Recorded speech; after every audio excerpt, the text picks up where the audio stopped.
जय श्री राम दोस्तों। इस भागदौड़ की जिंदगी में रात दिन कैसे हो रहा है ये पता ही नहीं चलता, तो हमें हमारे पास यूज हो रहे सामान को कैसे बनाया जाता है ये जानने के लिए भी समय नहीं है। हमें जो पैकेट बोतल बंद चीजों को सिर्फ खाने की आती है, वो खाने की चीजें हमारे पास किस तरह से किस प्रोसेस से इंडस्ट्रीज के मशीनों से गुजर कर हमारे पास आते हैं ये आपने नहीं सोचा होगा। लेकिन आज हम आपको इस वीडियो में ऐसे ही कुछ आपके रोजमर्रा की जिंदगी में यूज हो रही चीजों को कैसे बनाया जाता है ये आपको बताएंगे। तो चलिए शुरू करते हैं।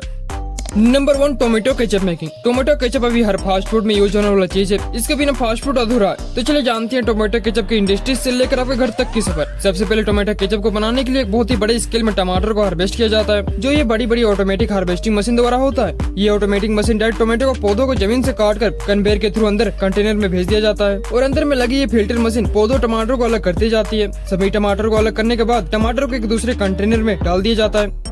जब ये मशीन पूरे पौधों को काटती है तब इसमें कच्चे और पक्के दोनों तरह के टमाटर आ जाते हैं, जिसे एक ऑटोमेटिक स्कैनर के जरिए कच्चे टमाटर को अलग कर दिया जाता है, और फिर इन सभी पके टमाटर को एक अलग कंटेनर में लोड करके फैक्ट्री में भेज दिया जाता है। यहाँ इन सभी टमाटर को पानी के कंटेनर में डाल दिया जाता है। यहाँ इन टमाटर को वॉश करते हुए इन कन्वेयर के थ्रू आगे भेज दिया जाता है, जहाँ इन टमाटर को उबलते हुए पानी में कुछ देर के लिए छोड़ दिया जाता है, ताकि इन टमाटर को छिलके निकालने में आसानी हो। पूरी अच्छी तरह से उबालने के बाद कन्वेयर की मदद से एक अलग मशीन तक लाया जाता है, जहाँ ये मशीन उन टमाटरों के छिलके को हटाती है। मशीनों द्वारा छिलके को हटाने के बाद इन सभी टमाटरों को कन्वेयर के थ्रू वर्कर्स के एक टीम के पास लाया जाता है, जहाँ पर इन टमाटरों को मैन्युअली छटाई होती है, ताकि इनमें कोई बिना छिला हुआ टमाटर न रह जाए। छटाई हो जाने के बाद इन सभी छिले हुए टमाटर को कन्वेयर मशीन की मदद से एक मिक्सिंग मशीन द्वारा पहुंचा दिया जाता है, जहाँ इन टोमेटो को क्रश करके मिक्स कर दिया जाता है। पूरी अच्छी तरह से मिक्स करने के बाद इन्हें टीन वाले डब्बे और एल्युमिनियम पेपर बैग में डालकर इन्हें एक दूसरी फैक्ट्री में लाया जाता है, जहाँ इन क्रश किए हुए टमाटर को एक ग्राइंडिंग मशीन में डाल दिया जाता है, और यहीं शुरू होता है इनका असली काम। उसके बाद इसके टेस्ट और उम्र को बढ़ाने के लिए इस मिक्सचर में स्पेशल मसाले डाले जाते हैं, जैसे garlic powder,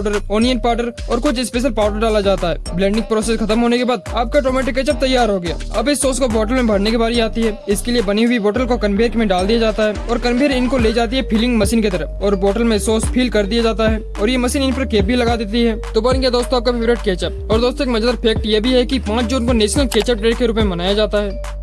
number 2, jaggery making process. Jaggery यानी गुड़ को बनाने के लिए गन्नों को खेतों से काटकर उन्हें ट्रक में लोड करके फैक्ट्री तक लाया जाता है, और यहाँ इन गन्नों को जूसिंग मशीन में डाल दिया जाता है, जहाँ इन गन्नों का जूस निकाला जाता है। इसके बाद इससे निकले हुए जूस को एक छलनी में छाकर एक अलग कंटेनर में जमा कर दिया जाता है, और इसे आग के ऊपर पकाया जाता है। जब ये गन्ने का जूस उबलने लगता है तो ऊपर की तरफ इम्प्योरिटी जमा होने लगती है, और इन इम्प्योरिटीज को कुछ वर्कर्स के द्वारा बड़े बड़े चम्मच में भरकर अलग कर दिया जाता है। ये प्रोसेस के घंटों तक किया जाता है, जब तक की पूरी इम्प्योरिटीज खत्म न हो जाए। ऐसा करते हुए गन्नों का रस गाढ़ा और शुद्ध होता जाता है। उसके बाद बचे हुए रस पर बेकिंग सोडा मिलाया जाता है, ताकि जूस जल्दी से गाढ़ा हो जाए। ऐसा ही कुछ देर पकाने के बाद जब ये थोड़ा गाढ़ा हो जाता है तो फिर इसे कुछ घंटों के लिए यूं ही ठंडा होने के लिए छोड़ दिया जाता है। ठंडा होने के बाद गुड़ बनकर तैयार हो जाता है। फिर गुड़ को अलग कंटेनर में ले लिया जाता है, और इस लिक्विड को एक छोटे कंटेनर में भर दिया जाता है, और ठंडा होने के बाद मार्केट पर सप्लाई कर दिया जाता है। तो दोस्तों आज के लिए बस इतना ही। आपको ये प्रोसेस कैसा लगा कमेंट में जरूर बताइएगा, और वीडियो पसंद आए तो एक लाइक जरूर ठोक दीजिएगा, और साथ ही सब्सक्राइब बटन को इतने प्यार से दबा दीजिएगा। तो मिलते हैं अगली वीडियो में कुछ ऐसी जानकारी के साथ। जय श्री राम।